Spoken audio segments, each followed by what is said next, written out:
Pastiemo, Casa de Pastel e como tem sido. Bem-vindos ao terceiro episódio do nosso Pastcast. Hoje eu queria conversar um pouquinho com vocês sobre, e aí, tirei a pasta do papel, o que tem acontecido depois disso? Vou falar um pouquinho sobre fornecedores, funcionários, clientes, dificuldades, se tá valendo a pena ou não. Para começar, eu quero falar sobre fornecedores e, gente, como é difícil achar um fornecedor bom.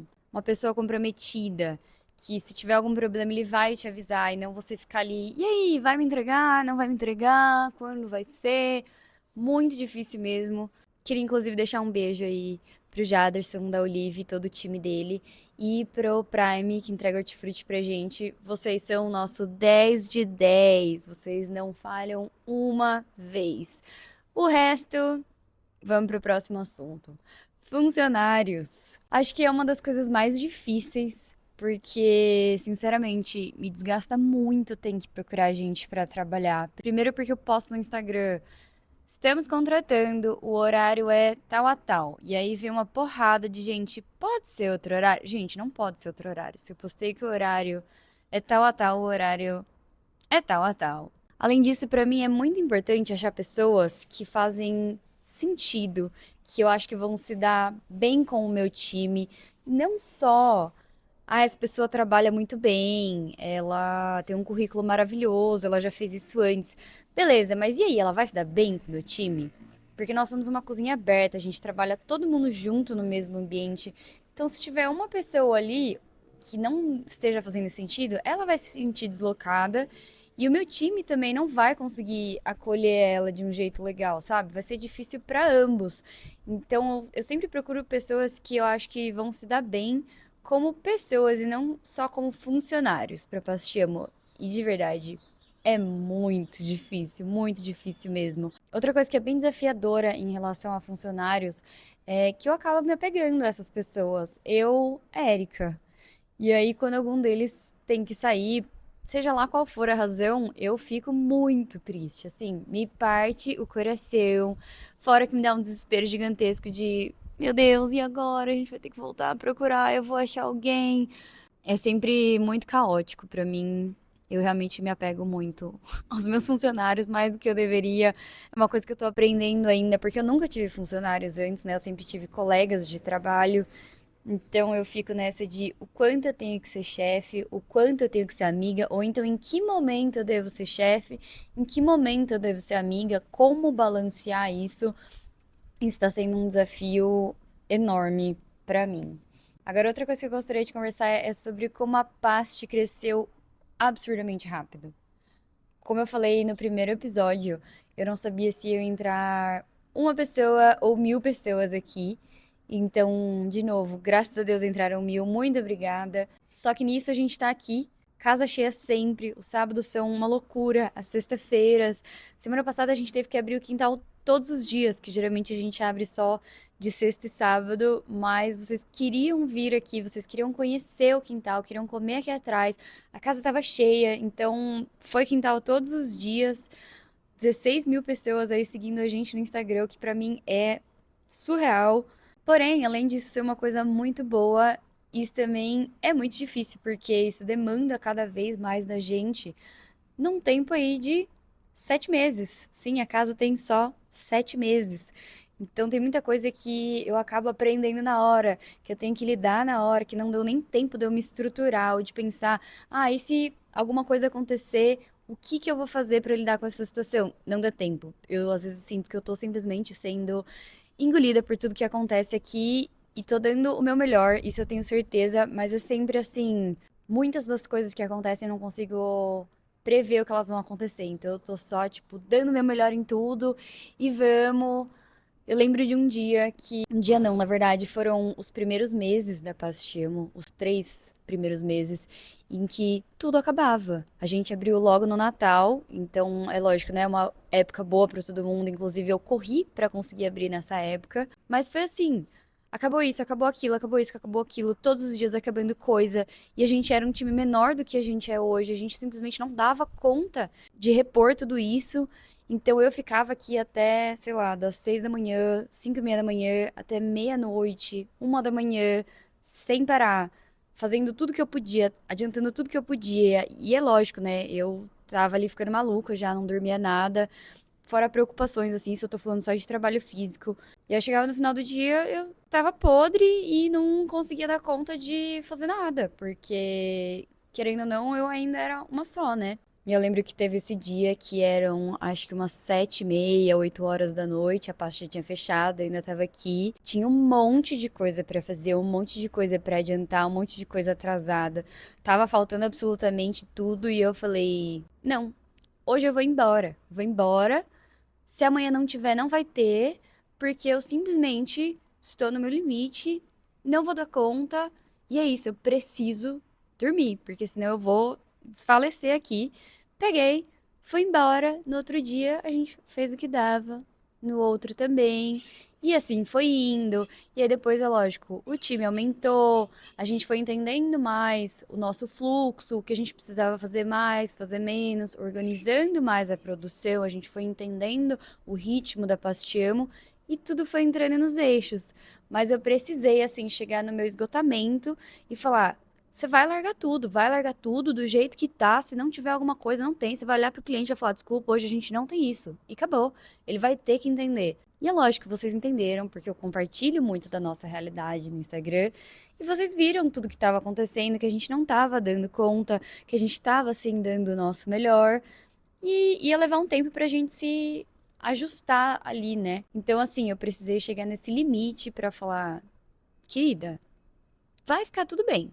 E é isso, larga a mão, às vezes você tem que só aceitar, acreditar, fazer o que dá e acabou. Não se empurre tanto nesse abismo aí, nesse limite, nessa preocupação de, meu Deus, e agora? E amanhã? Faz o que dá hoje, amanhã a gente vê e vai ficar tudo bem, porque ficou tudo bem. Agora um tópico complicadíssimo para mim, que são as críticas. Se vocês soubessem o quanto eu me cobro, o quanto eu pego assim de forma avassaladora críticas negativas, é um negócio assim bem complicado. Eu tenho sim aprendido a lidar um pouco melhor com isso, né? Que acho que quanto mais você vai tomando e mais as coisas vão acontecendo, mais BO você vai passando, mais você vai ficando melhor em passar por isso. Uma coisa que tem me ajudado muito é separar críticas construtivas de reclamações. Como que eu vou resolver isso? O que eu devo levar em consideração? Então, essa pessoa fez alguma coisa errado ou a gente fez alguma coisa errado? Faltou instrução? Poderia ter alguma coisa que a gente deveria ter feito melhor? Ou será que realmente essa pessoa não entendeu, por exemplo, a proposta da casa? Por exemplo, o toldo. Eu lembro que uma pessoa que trabalha com toldo entrou em contato comigo, mandando print de uma conversa com uma menina falando que não dá pra comer nesse lugar, eles precisam de um toldo, vai lá falar com eles. E essa pessoa veio falar comigo. Só que eu achei um pouco, sinceramente, escroto da parte dela, porque, por que que você não veio falar direto com a gente? E aí, isso me deixou muito puta mesmo, porque, de verdade, às vezes as pessoas vinham aqui no balcão e falavam pra mim: ai, o que que vocês acham de colocar um toldo, tal? E eu falava: sim, gente, eu quero, ele vai sair. E eu explicava e a pessoa entendia, e tá tudo bem, vocês podem falar, não tem problema nenhum. É realmente só o jeito que a pessoa traz isso, se é um deboche, se é numa reclamação ou se é de uma forma construtiva. E quando você pergunta pra mim, eu vou te explicar por que que a gente não tem um toldo. Porque eu não tinha dinheiro, simplesmente assim. Eu acho que as pessoas esquecem que eu tinha acabado de abrir a Pastiamo, eu reformei essa casa inteira, todo o meu dinheiro estava aqui e eu não tinha dinheiro para comprar um toldo. Simplesmente por isso que não tinha um toldo. Acabou. Acho que é bem fácil de entender. Matemática, um mais um, compre mais e eu compro todo de vocês. Outro exemplo bem prático, o nhoque de batata doce. Antes, ele era pré-cozido e a gente recomendava vocês a passarem ele um pouco na água. Agora a gente mudou a receita dele e vocês só descongelam ele. E aí ele não perde o formato e ele fica simplesmente perfeito. E é isso, sem vergonha nenhuma. Fiz um vídeo falando que a gente tinha mudado ele para facilitar para vocês, que a gente ouviu o feedback de vocês e por fim esse vídeo viralizou. E até hoje vocês chegam aqui perguntando do nhoque de batata doce roxa. Ele é o queridinho de vocês. A gente tem que aprender um pouco o que que é crítica construtiva e o que que é só reclamar por reclamar. Gostaria de verdade de pedir um pouco assim para vocês se colocarem no meu lugar como dona da Pastiamo, já falei isso aqui várias vezes, como eu dou tudo de mim por esse lugar e pensar um pouco antes de vocês falarem alguma coisa, porque o problema realmente não é falar, é o jeito que você traz isso, sabe? Você simplesmente ir lá na internet e postar alguma coisa numa avaliação no Google, internet é terra sem lei. Você vai e fala o que você quer, do jeito que você quer, mas tem uma pessoa do outro lado recebendo isso. Ou mesmo quando você fala alguma coisa aqui, não tem problema falar, mas vem trocar uma ideia de verdade, de coração aberto, de dar aí o seu feedback e receber uma resposta de volta. Talvez entender o porquê que eu não fiz assim, não fiz assado, ou então, sei lá, dá até uma sugestão do que eu possa melhorar. Não me traga só o problema. É lógico, é uma responsabilidade minha resolver, né, e tentar pensar uma solução, mas mesmo assim, venha com o coração aberto para dar a sua crítica, porque esse é só um desabafo. Me faz realmente muito mal. O que não significa que vocês devem parar de me dar feedbacks, tá, gente? Não é isso.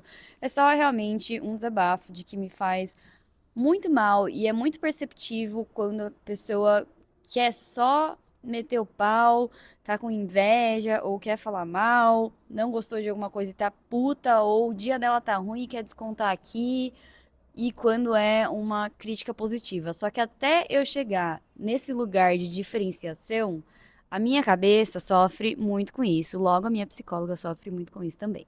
E aí eu quero já puxar um outro assunto que é a vontade de desistir. Sinceramente, assim, não estou querendo ser dramática, mas é a realidade. Eu já quis desistir da Pastemo, sei lá, umas 40 vezes. A cada um dia assim, no outro também. Eu passei por uma época que só quem trabalha aqui sabe, que foi BO todo santo dia eu acordava com BO e eu falava, não é possível. E na maioria das vezes não era nenhum problema. Ah, eu errei alguma coisa aqui, a gente fez alguma coisa errado. Não, era, sei lá, o ar-condicionado quebrou.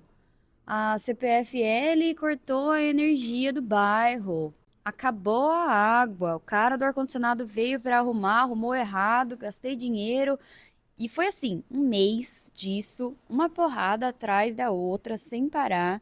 E eu chegava e falava: empreender é isso? Sabe? Quantos anos eu vou ter que ficar aturando isso? É só isso, de verdade? Porque eu não sei se eu dou conta de ficar só me ferrando desse jeito por, sei lá, mais um ano. Porque sem brincadeira, gente, foi todo santo dia, parecia uma aprovação, assim, ó. Você não quis ter o negócio? Então toma, vai ser assim. E aí, você vai aguentar? Você vai ter o fôlego, você vai ter a paciência, você vai ter a maturidade, você vai ter tanta vontade. Você quer mesmo isso aqui? Parecia uma aprovação. E aí eu conversava com a minha psicóloga e eu falava, eu não aguento mais.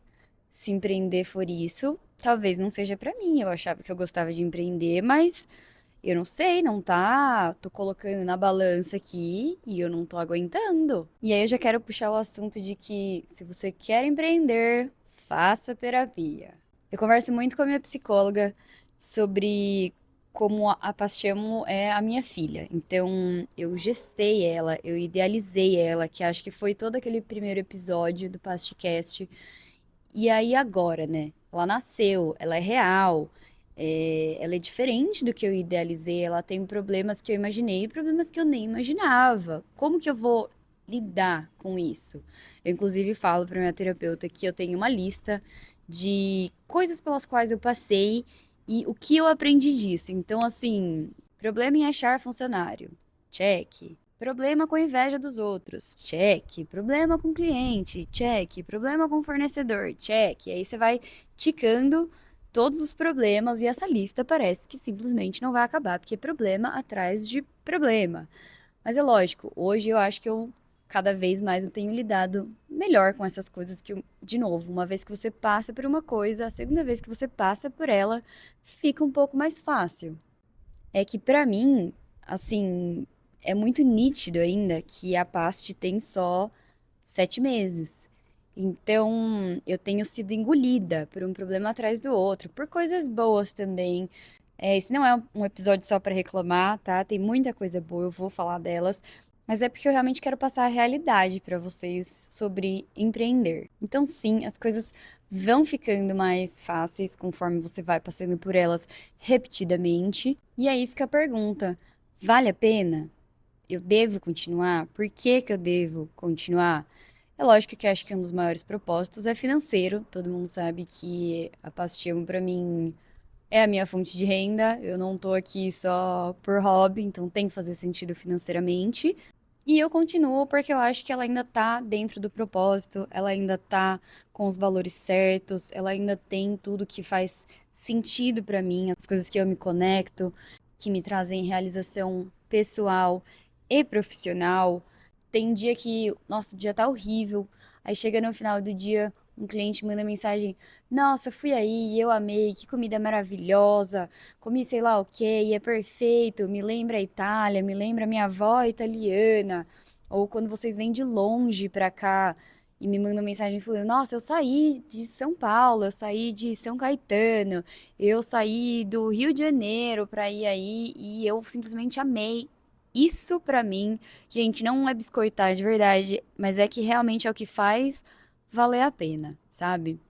Porque às vezes quando eu recebo uma crítica negativa, apaga tudo de bom que já aconteceu e a sua cabeça tende a focar só naquilo. Infelizmente, essa é a realidade. E aí quando vem outra coisa boa de novo, é um reforço positivo. Te lembra que, olha, não, não dá pra agradar todo mundo, mas essa pessoa aqui você agradou, aquela outra ali você agradou e vai dar tudo certo. Não sei se vocês conhecem a Renata Vanzetto. Ela recentemente recebeu uma crítica da Folha e aí um review gastronômico falando mal do restaurante novo dela, da comida dela, e era de uma forma muito debochada, sabe? Que não tinha carinho, porque ali atrás daquela crítica, daquelas palavras, tem pessoas trabalhando, tem um time inteiro, gente de verdade fazendo aquilo ali. Então não tinha cuidado nenhum com as palavras, era simplesmente deboche, era simplesmente matéria pra dar clique, sabe? E ela comentou uma coisa que eu achei bem interessante. Ela falou: Eu almoço nos meus restaurantes todos os dias e nem sempre eu gosto da comida. Posso comer as mesmas coisas e às vezes eu acho que não tá igual, que não tá tão bom quanto nos outros dias. E é isso, tá tudo bem. Às vezes os clientes vão achar isso também. E aí eu fiquei pensando bastante sobre isso que e é isso mesmo. Não dá pra agradar todo mundo, é lógico que a gente quer agradar a grande maioria, mas no final do dia eu acho que a gente tem que saber que a gente tá fazendo um trabalho legal. Eu tenho que ter a certeza de que o meu trabalho tá fazendo sentido e de que eu estou dando o meu melhor. Se isso não é suficiente para essa outra pessoa, aí são outros 500. E agora eu gostaria de contar para vocês a história do pastel. Foi um sábado, o Lê atendeu um senhorzinho, ele veio, olhou a placa lá fora, daí ele entrou, o Lê falou: Oi, tudo bem? Posso te ajudar, tal? Aí ele falou assim: Eu queria um pastel de carne. Aí ele falou: Não, aqui não é casa de pastel. Ele: Não, mas tá escrito ali pasta dele. Não, é pasta, massa, não pastel. Aí ele falou assim: Putz, como que eu vou contar isso pra minha mulher? Como que eu vou chegar em casa sem pastel? Eu falei que a gente ia almoçar pastel. Aí o Lê apresentou toda a casa pra ele, falou tudo que a gente tinha, acabou levando uns paninos, achou super legal. E aí, beleza. Passou uma semana, ele voltou e, gente, foi muito engraçado, porque ele chegou assim e tava todo mundo nham, nham, nham, nham, nham, comendo pastel. Eu tinha ido resolver sei lá o quê, e aí eu passei na frente de uma pastelaria e falei: vou levar pastel pra todo mundo. E é lógico que ele entrou na pastila e tava todo mundo comendo pastel. Eu falei: putz, tanta gente pra entrar, esse senhorzinho foi entrar bem agora. Mas ele rachou o bico, ele falou: Ai, não acredito, também quero pastel. Vocês falaram que vocês não faziam pastel.